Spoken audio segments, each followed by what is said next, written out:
When we focus on our purpose, this means that the focus is no longer on what I as a spiritual leader am going to do for you, how I'm going to save you or heal you or bring you, new life.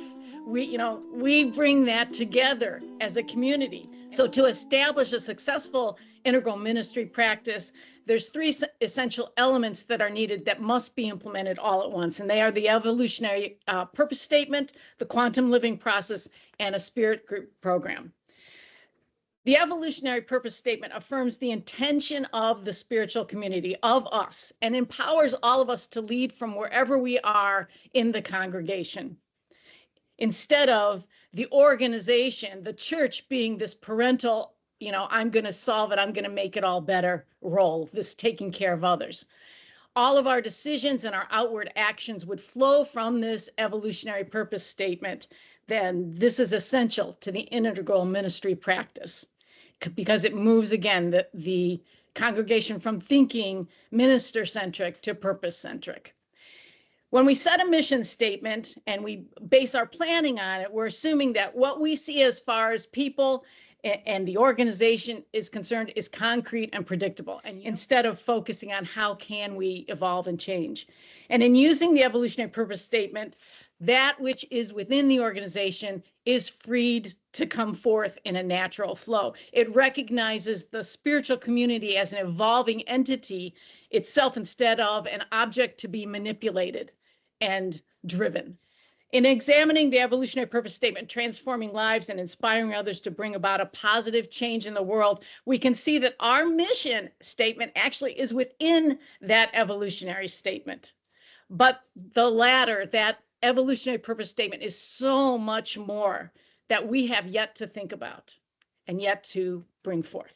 It's easier to say also that the mission statement, that's what we do in church. That's all about the church, and it has nothing to do about our everyday lives. We never internalize it. An evolutionary purpose statement is something we carry with us always. It's in us and part of us.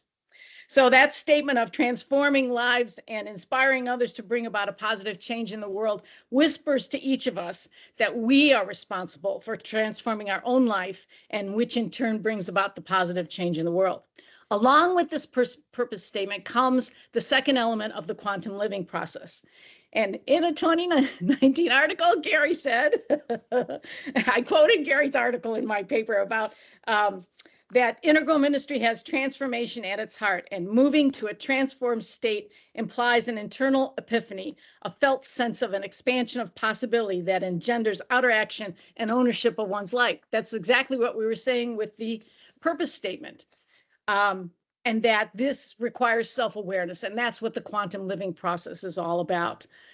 That's the heart of quantum living process, this awareness that gives us a choice point of how we're going to view and how we're going to experience what's happening to us.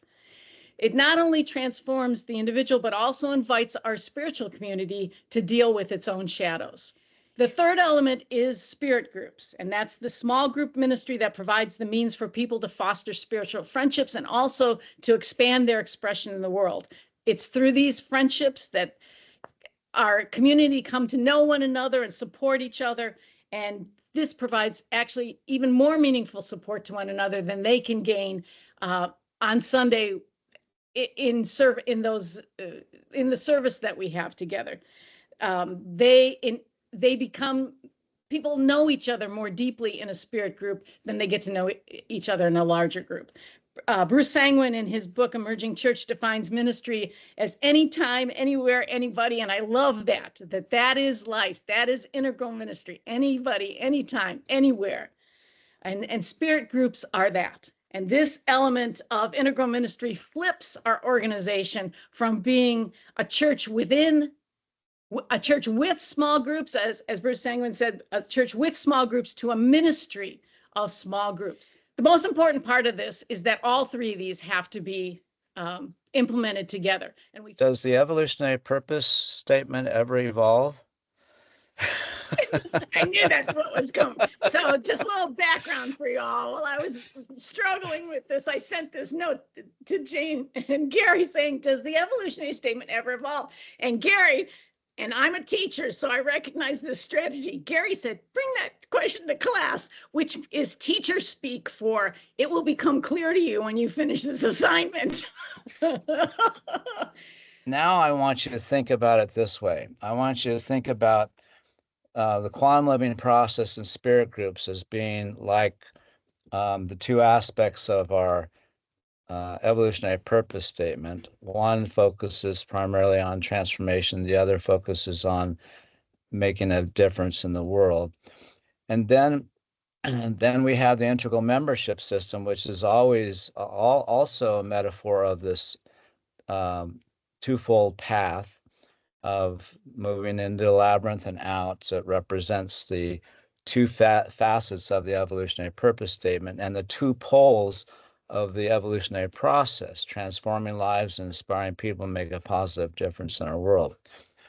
Now, there's an interesting phenomenon that happens in the context of emergence. And this is in part why we have this evolutionary purpose statement specifically the way it is. I don't know if, did Jane do the presentation on polarities with you guys?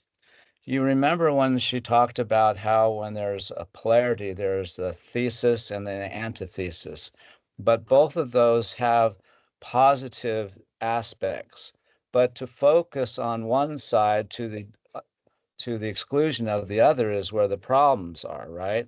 But then there's a downside of either side. If we focus totally on just transformation and we just to the exclusion of really making a positive difference, well, then that's all egocentric, isn't it?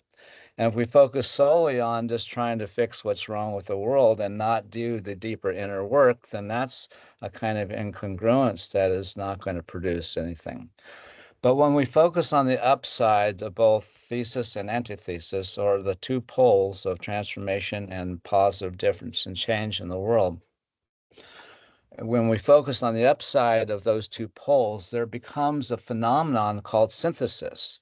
You have thesis, antithesis, and then synthesis, which means that something unpredictable emerges from something that is contained by an open-ended embrace of the field of infinite possibilities. So you have quantum living process, spirit groups, and the evolutionary purpose that opens up the portal to the field of infinite possibilities. So now we're talking about a dimensional process of evolution. And we're focused on the energetic field as opposed to the thinginess of a statement or the thinginess of a process. We're focused on something that is cultivating a crucible that emerges something that we cannot predict. And so when we focus on transforming lives, when we focus on positive change or making a positive difference in the world in the context of our evolutionary purpose, we enter into a field that hasn't opened in many churches before, that we're beginning to pull down. We're pulling this down. We're grounding it into our experience. And this is what emergence is all about. And so your question, Rita, is an evolutionary cataclysmic catalyst. It opens up the portal. And yeah, whew, wow.